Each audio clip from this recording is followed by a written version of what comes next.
Dear viewers, if you are watching this channel without subscribing, please subscribe and share this video to others. If you like this video, give a like. Thank you for your support and God bless you. கர்த்தர் நல்லவர் என்பதை ருசித்து பாருங்கள். அவர் மேல் நம்பிக்கையாய் இருக்கிற மனுஷன் பாக்கியவான். இந்த தியான பகுதியில் இணைந்திருக்கிற உங்கள் ஒவ்வொருவரையும் இயேசு கிறிஸ்துவின் இனிதான நாமத்தில் ஹோப் ஃப்ரம் ஹெவன் சார்பாக அன்பின் நல்வாழ்த்துக்கள். இந்த நாளிலும் ஜனத்தொகை எடுப்பது பாவமா என்ற தலைப்பில் நாம் தியானிப்போம். பிரியமானவர்களே, யாத்திரையாகமம் 30ஆம் அதிகாரம் 11ஆம் வசனம் முதல் 16ஆம் வசனம் வரை வாசித்து பார்த்தால், கர்த்தர் மோசேக்கு இஸ்ரவேல் புத்திரரை கணக்கிடும்படி சொல்லுகிறார்.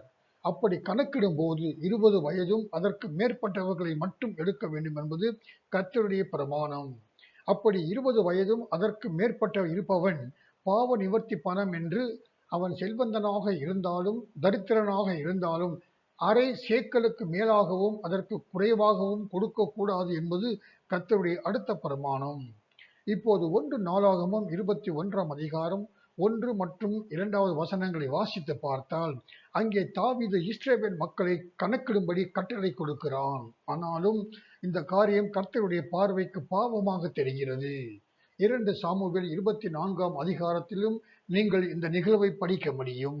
பிரியமானவர்களே, மோசேக்கு ஒரு சட்டம், தாவீதுக்கு ஒரு சட்டமா என்று நீங்கள் நினைக்கலாம். மோசே இஸ்ரவேல் புத்திரரை கர்த்தர் சொல்லித்தான் தொகையிடுகிறான். ஆனால் தாவீது இதை குறித்து கர்த்தரிடம் கேட்கவில்லை. இஸ்ரவேல் புத்திரரை கணக்கெடுப்பதற்கும் கர்த்தரிடம் கேட்க வேண்டுமா என்பது நமது அடுத்த கேள்வியாக இருக்கும். தாவீது கர்த்தரை கலந்து ஆலோசிக்காமல் இந்த காரியம் செய்திருந்தாலும் அவன் கர்த்தர் மோசேக்கு சொன்ன பிரமாணத்தை இந்த இடத்துல மீறுகிறான். அதுதான் தாவீது செய்த பாவம். தாவீது கொடுத்த கட்டளைகளில் 2 காரியங்களில் அவன் மீறுகிறான். முதலாவது, கர்த்தர் மோசேக்கு சொல்லியபடி 20 வயது அல்லது அதற்கு மேற்பட்டவர்களை மட்டும் தொகையிட வேண்டும். ஆனால் இங்கே தாவீது அதற்கு மாறாக இஸ்ரவேல் புத்திரர் அனைவரையும் கணக்கெடுக்க சொல்லுகிறான். தன்னுடைய தேசத்தில் ஏராளமான ஜனங்கள் இருப்பது தனக்கு பெருமையாகவும் பலமாகவும் இருக்கும் என்று தாவீது நினைக்கிறார். இது அவருடைய பெருமைக்கும் மேட்டிமைக்கும் அடையாளம். தாவீது கர்த்தரை நம்பாமல் தன் பலத்தை நம்புகிறார். தாவீது தன்னுடைய சுய பலத்தில் பெருமைப்படுகிறார். தன்னுடைய இராணுவத்தில் எத்தனை வீரர்கள் இருக்கின்றார்கள் என்பதை அந்நிய தேசத்தாருக்கு பெருமையோடு சொல்ல ஆசைப்படுகிறார். இதன் காரணமாக கர்த்தருடைய கோபம் தாவீதின் மேலும் இஸ்ரவேலின் மீதும் வந்ததாக வேத அறிஞர்கள் சொல்லுகிறார்கள். 20 வயது கீழ்ப்பட்டவர்களை தொகை எடுக்கக்கூடாது என்பது கர்த்தருடைய தடை. தாவீது இந்த தடையை மீறுகிறான். அதுதான் கர்த்தருடைய கோபத்திற்கு காரணம். இரண்டாவது, தாவீது கர்த்தரிடத்தில் விசாரிக்காமலே இஸ்ரவேல் புத்திரரை கணக்கிட்டது தன்னுடைய அரண்மனையின் கஜானாவை பொக்கிஷங்களினால் நிரப்ப ஆசைப்படுகிறார். இதன் நிமித்தமாகவும் கர்த்தருடைய கோபம் தாவீதின் மேல் வந்திருக்கலாம். ஆட்டு இளையனாக இருந்த தாவீதை கர்த்தர் அரசனாக உயர்த்திய பிறகு மேற்கொண்டு எல்லா காரியங்களையும் கர்த்தரிடத்தில் கேட்பதுதான் உத்தமமான காரியம். பிரியமானவர்களே, 1 நாளாகமம் 21ஆம் அதிகாரத்தையும் 2 சாமுவேல் 24ஆம் அதிகாரத்தையும் உங்களை வாசிக்கும்படி கேட்டுக்கொள்கிறேன்.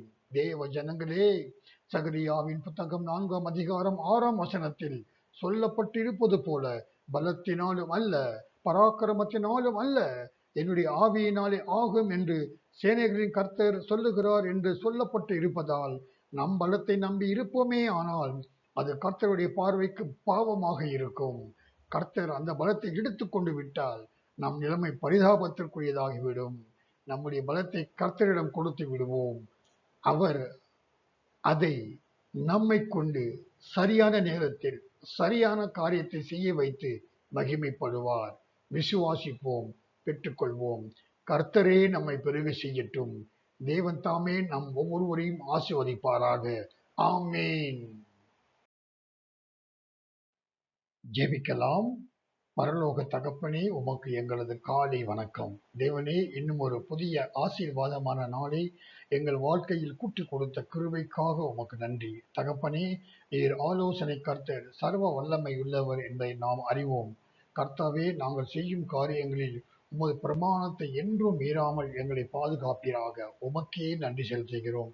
கர்த்தாவே, தினந்தோறும் இந்த தியானத்தில் பங்கு கொள்கிற ஒவ்வொருவரையும் தொட்டு ஆசீர்வதித்து உமது இரத்த கோட்டைகளை மூடி மறைத்து ஆவியானவரின் பிரசன்னம் எப்போதும் சித்தம் செய்ய நம்மை நடத்துகிற அன்பிற்காய் உமக்கே சகல துதிகன மகிமை செலுத்தி இயேசு கிறிஸ்துவின் நாமத்தில் ஜெபிக்கிறேன் பரமபிதாவே.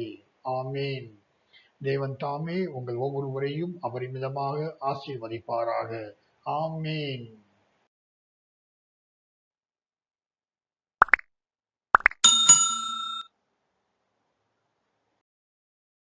பிரியமானவர்களே, நீங்கள் சப்ஸ்கிரைப் செய்யாமலே இந்த சேனலை பார்த்து கொண்டிருந்தால் தயவு செய்து சப்ஸ்கிரைப் செய்யவும், இந்த வீடியோவை மற்றவர்களுக்கும் பகிரவும்.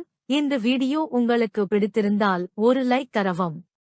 உங்கள் ஆதரவுக்கு நன்றி. கர்த்தர் தாமே உங்களை ஆசீர்வதிப்பாராக.